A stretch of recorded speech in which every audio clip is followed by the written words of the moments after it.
Hello guys, welcome to my channel learn with Shweta. तो हमने जैसा कि आज हम पढ़ने जा रहे हैं जियोग्राफी का first chapter, fundamental of human geography का फर्स्ट चैप्टर, जिसका नाम है human geography nature and scope. इसके अंदर हमने फर्स्ट पार्ट में पढ़ा था वीडियो के कि जियोग्राफी एक फील्ड है स्टडी का जो कि इंटीग्रेटिव, एम्पिरिकल और प्रैक्टिकल होता है। ह्यूमन जियोग्राफी जो है वो एक स्टडी है रिलेशनशिप में ह्यूमन के और नेचर के बीच की। जियोग्राफी को हम समझ सकते हैं पढ़ के लॉ मेकिंग और डिस्क्रिप्टिव वे में।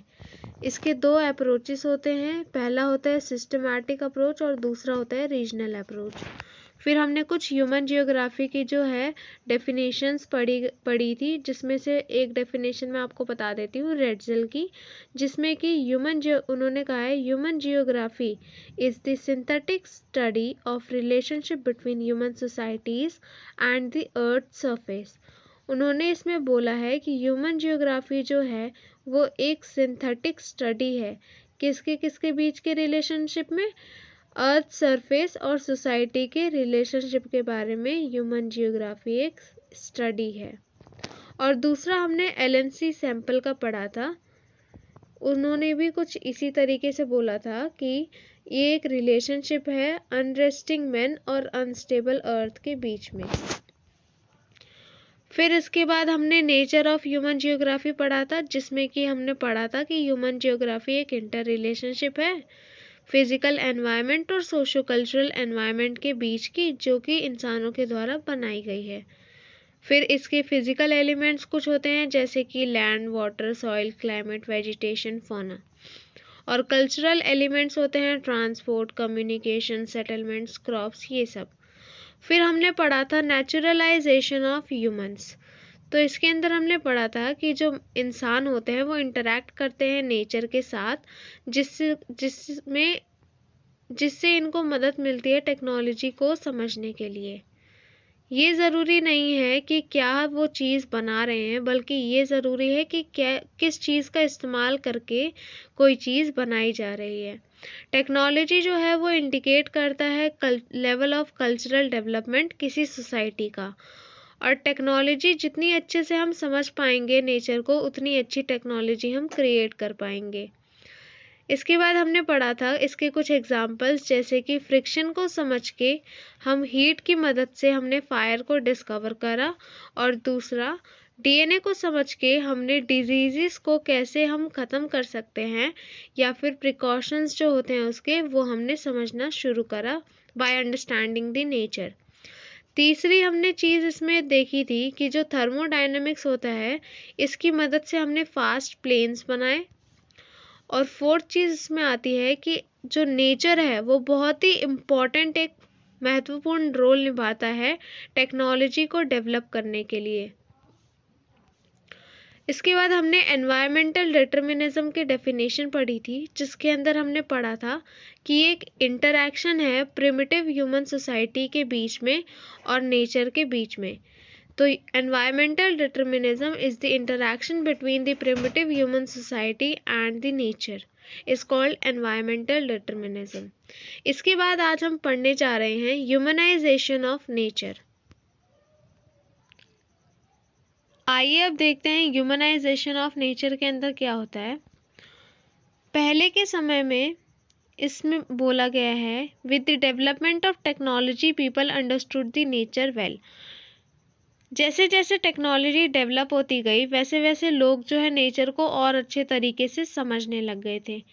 अब वो स्टेट ऑफ नेसेसिटी से मूव करके स्टेट ऑफ पॉसिबिलिटीज़ पे आ गए थे। ह्यूमन जो थे वो स्टेट ऑफ नेसेसिटी से मूव करके स्टेट ऑफ पॉसिबिलिटीज़ पे आ गए थे।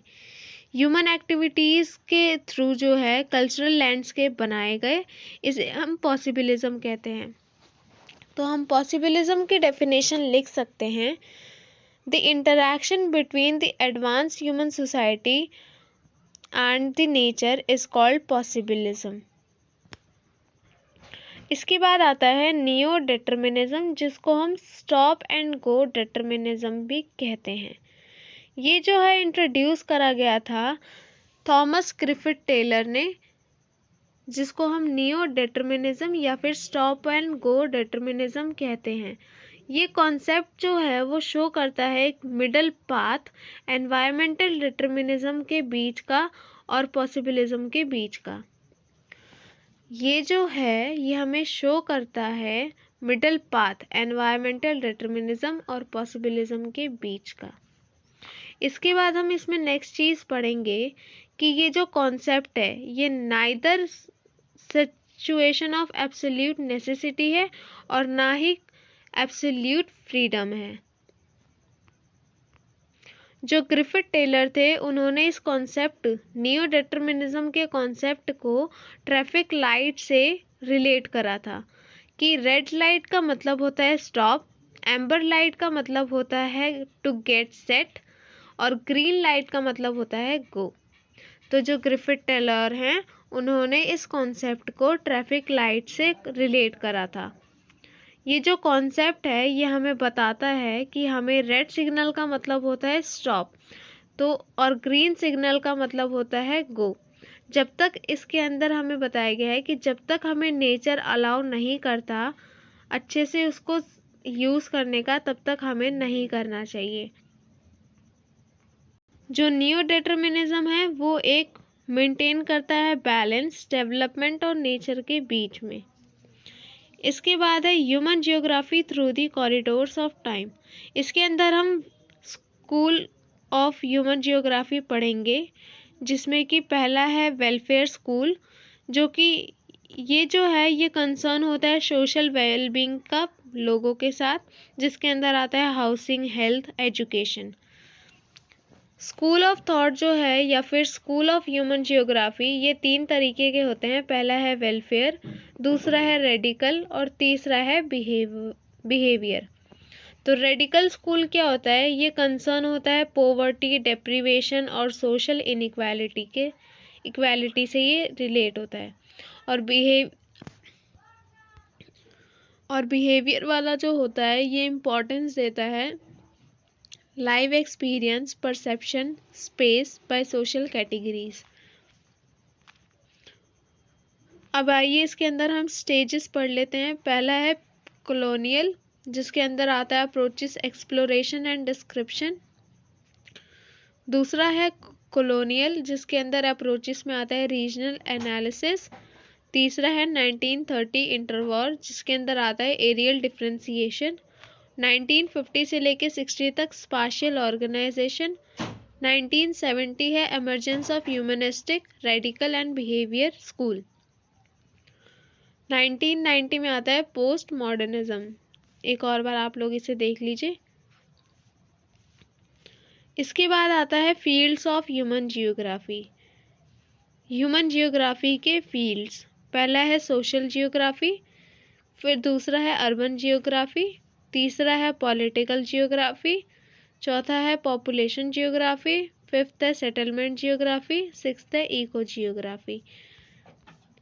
जो सोशल जियोग्राफी है उसके अंदर सब फील्ड्स आती है behaviour, geo of social wellbeing, geography of leisure, cultural geography, gender geography, historical geography, medical geography. Urban geography में कुछ भी नहीं आता। पॉलिटिकल जियोग्राफी में आता है इलेक्टोरल जियोग्राफी और मिलिट्री जियोग्राफी। पॉपुलेशन सेटलमेंट में कुछ नहीं आता है, इसके अंदर इसके जो है सब फील्ड नहीं है। इसके बाद आता है इको जियोग्राफी। इको जियोग्राफी के अंदर आता है, इको मतलब इकोनॉमिक जियोग्राफी, इसके अंदर आता है geography of resources, geography of agriculture, geography of industries, geography of marketing, geography of tourism, geography of international trade. अब इसके अंदर भी सिस्टर डिसिप्लिन्स है। सोशल जियोग्राफी के अंदर है social science, sociology, psychology, welfare economics, sociology,